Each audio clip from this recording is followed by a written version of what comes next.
할렐루야. 네. 오늘도 하나님께서 우리에게 크신 은혜를 베풀어 주실 줄 믿습니다. 네. 옆에 계시는 분들과 같이 함께 인사해 보도록 하겠습니다. 사랑합니다. 축복합니다. 오늘도 말씀 안에서 큰 은혜를 누립시다. 말씀 안에서 큰 은혜를 누립시다. 네. 아멘. 오늘 말씀의 제목은 영원한 언약을 기억하시는 하나님이라는 제목으로 말씀을 나누어 보도록 하겠습니다. 우리가 신앙생활을 하다가 보면 누구나 한 번쯤은 마음 깊은 곳에서 올라오는 이러한 질문들을 마주할 때가 있습니다. 하나님이 정말 지금 나와 함께하고 계시는가? 내가 겪고 있는 이 지독한 고난과 막막한 어려움 속에서도 과연 하나님은 일하고 계신 것일까 하는 질문들을 우리는 생각하게 됩니다. 눈앞의 현실이 너무나도 무겁고 내일이 보이지 않을 만큼 캄캄할 때에 우리는 그 질문 앞에서 한없이 작아지고 믿음의 뿌리까지 흔들리기가 쉽습니다. 오늘 우리가 함께 살펴볼 이 시편 105편은 우리의 그 아픈 질문에 대하여 아주 정면으로 그리고 당당하게 답하고 있습니다.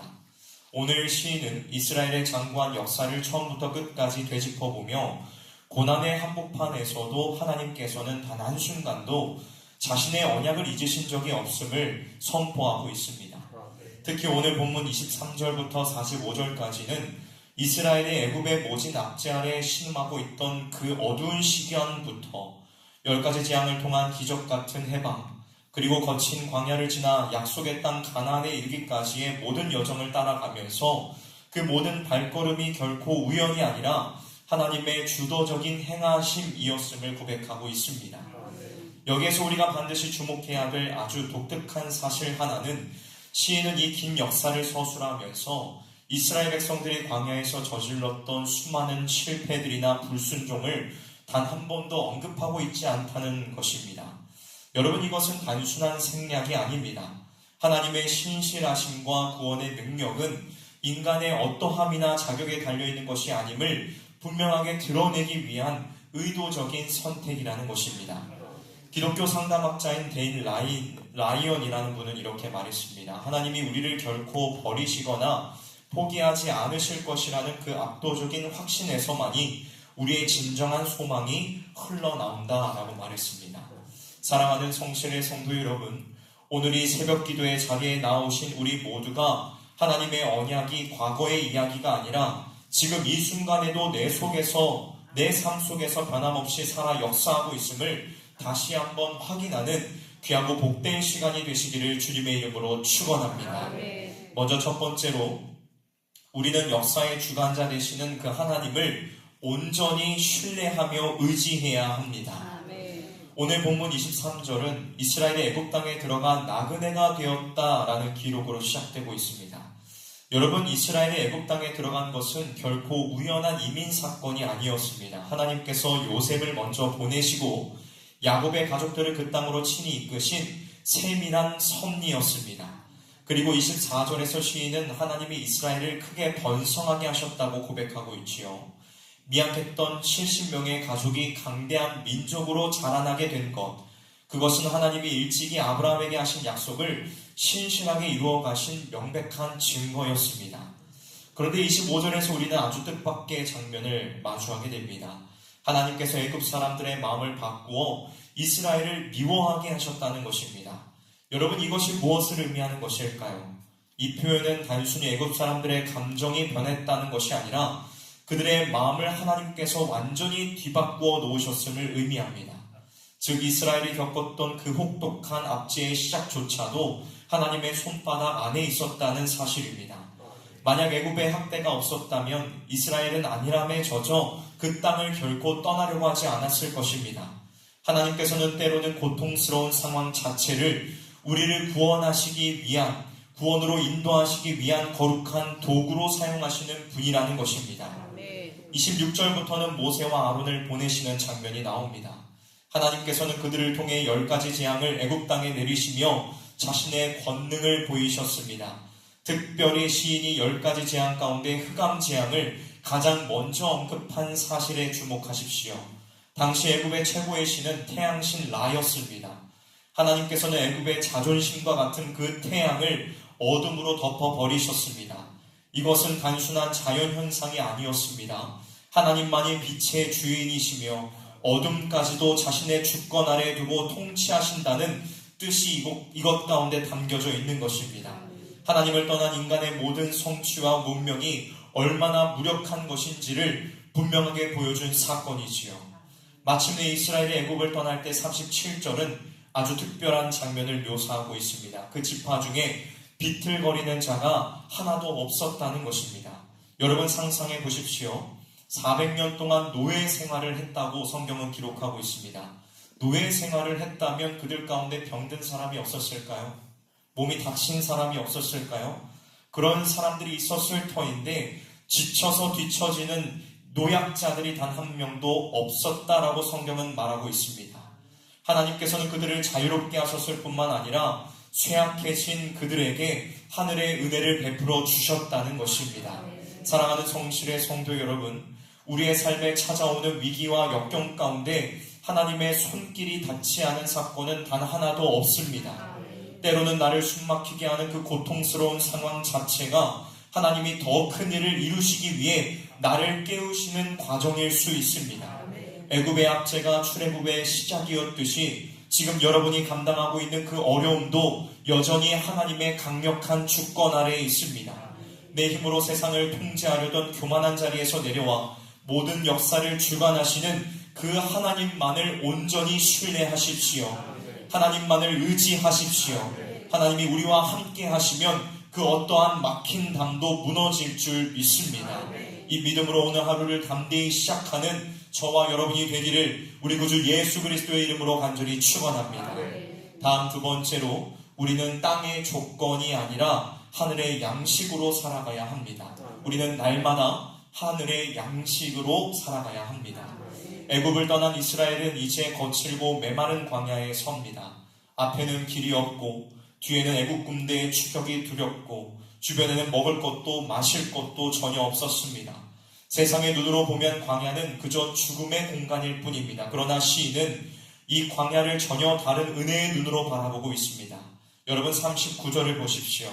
하나님께서 낮에는 구름으로 덮개를 삼으시고 밤에는 불로 그들의 길을 밝히셨다고 기록하고 있습니다. 여러분 이 구름 기둥과 불 기둥은 단순히 길을 알려주는 길잡이의 도구가 아니었습니다. 그것은 하나님께서 친히 이 험한 땅에 우리와 함께 계신다는, 임재에 계신다는 시각적인 사랑의 표현이었던 것입니다.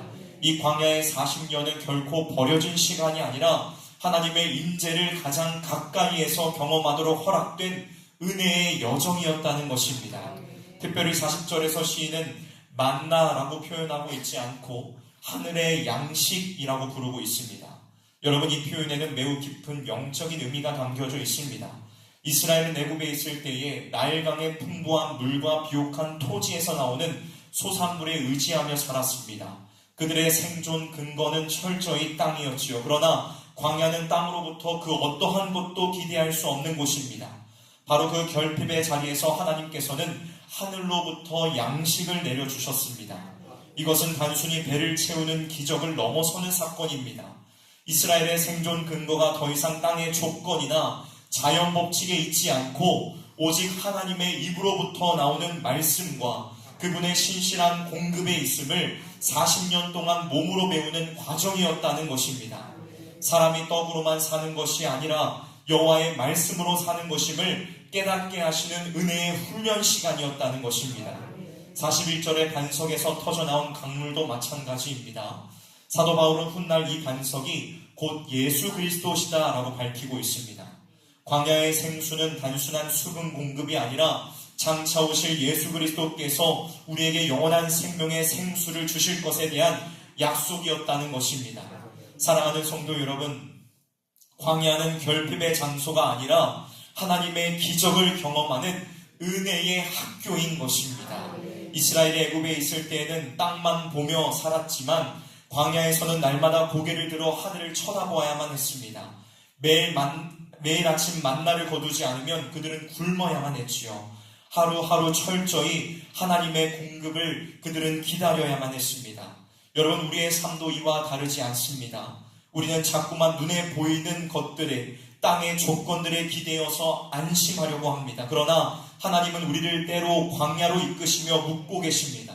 너의 진짜 양식이 무엇이냐? 너는 무엇을 가지고 살아가고 있느냐? 세상의 자원이 다 소진된 그 막막한 자리에서 하나님의 말씀만이 나의 진짜 양식임을 발견하는 것, 그것이 바로 광야가 우리에게 주는 축복인 것입니다. 오늘 이 새벽의 기도의 자리가 바로 그 광야에서 하늘의 만나를 받는 자리임을 믿으시기를 바랍니다. 세상이 보기에는 이 자리가 비효율적인 자리로 보일 것입니다. 다들 자서 피곤을 풀어야 될 그 시간에 하루에 3시간, 4시간 자고 이 자리에 나온다는 것 자체가 비효율적인 것으로 보일지는 모르겠지만 하나님의 말씀 앞에 나와 그분의 공급을 받는 이 시간이야말로 하루를 살아갈 진짜 힘이 시작되는 곳임을 믿으시기를 주님의 이름으로 축원합니다. 날마다 말씀의 만나로 배불리 먹으며 하늘의 힘으로 승리하는 저와 여러분이 되시기를 주님의 이름으로 축원합니다. 마지막 3번째로 우리는 언약 백성으로서 우리를 부르신 그 목적에 합당하게 살아가야 합니다. 42절에서 시인은 이 모든 역사가 이루어진 근본적인 이유를 단 한 문장으로 밝히고 있습니다. 우리가 42절 말씀을 함께 읽어보도록 할까요? 42절 말씀입니다. 시작! 이는 그의 거룩한 말씀과 그의 종 아브라함을 기억하셨음이로다. 아멘. 하나님께서 그의 거룩한 말씀과 그의 종 아브라함을 기억하셔서 그들을 구원해 내셨다는 것입니다. 출애굽이라는 이 거대한 구원 역사의 동력이 무엇이었습니까?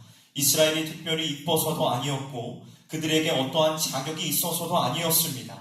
오직 하나님께서 아브라함과 맺으셨던 그 약속을 잊지 않고 신실하게 기억하셨기 때문이었습니다. 여러분, 성경에서 하나님의 기억은 단순히 머릿속으로 떠올리는 회상이 아닙니다. 기억하신 바를 반드시 현실 속에서 이루어내신다는 강력하고도 완전한 실행인 것입니다.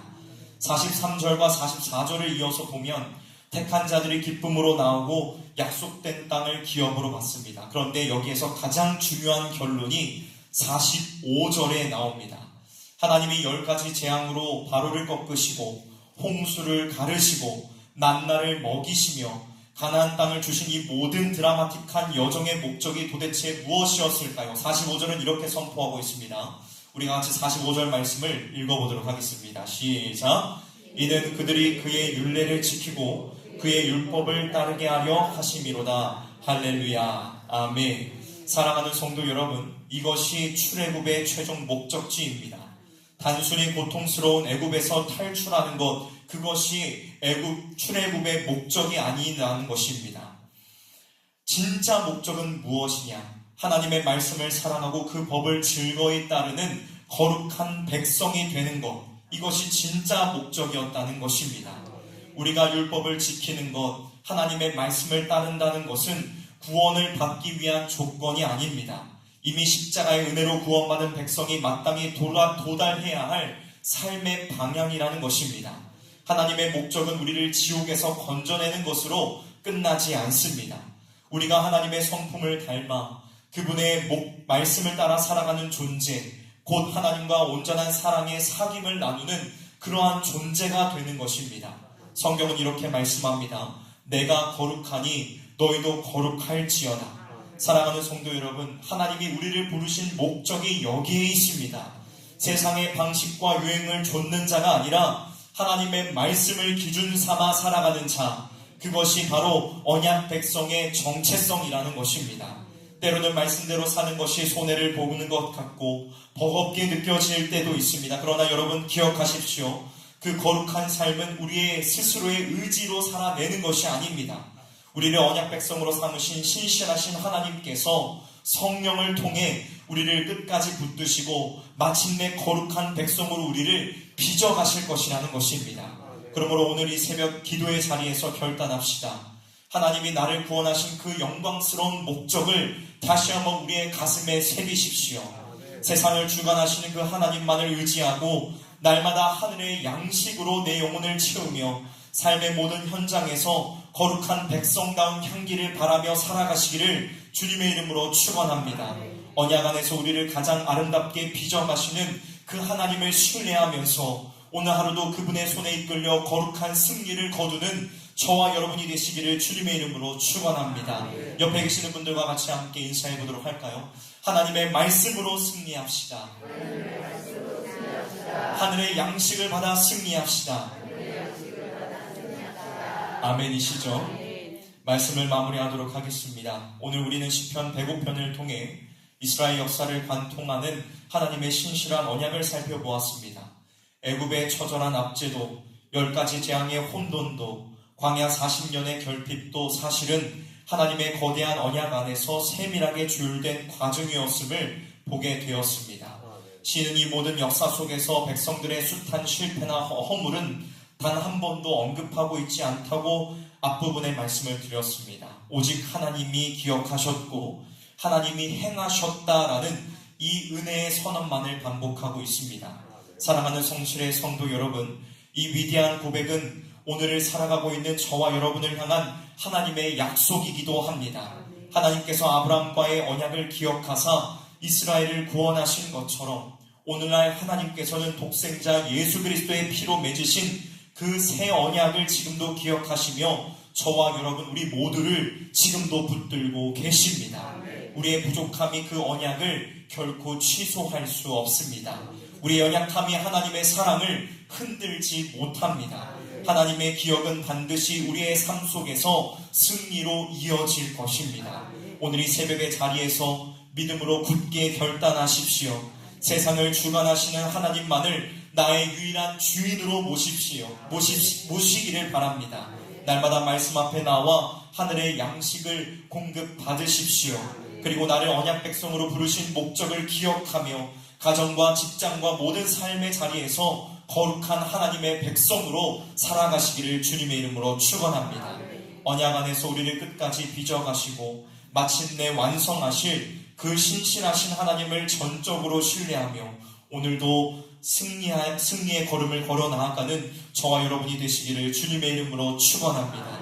함께 기도하도록 하겠습니다.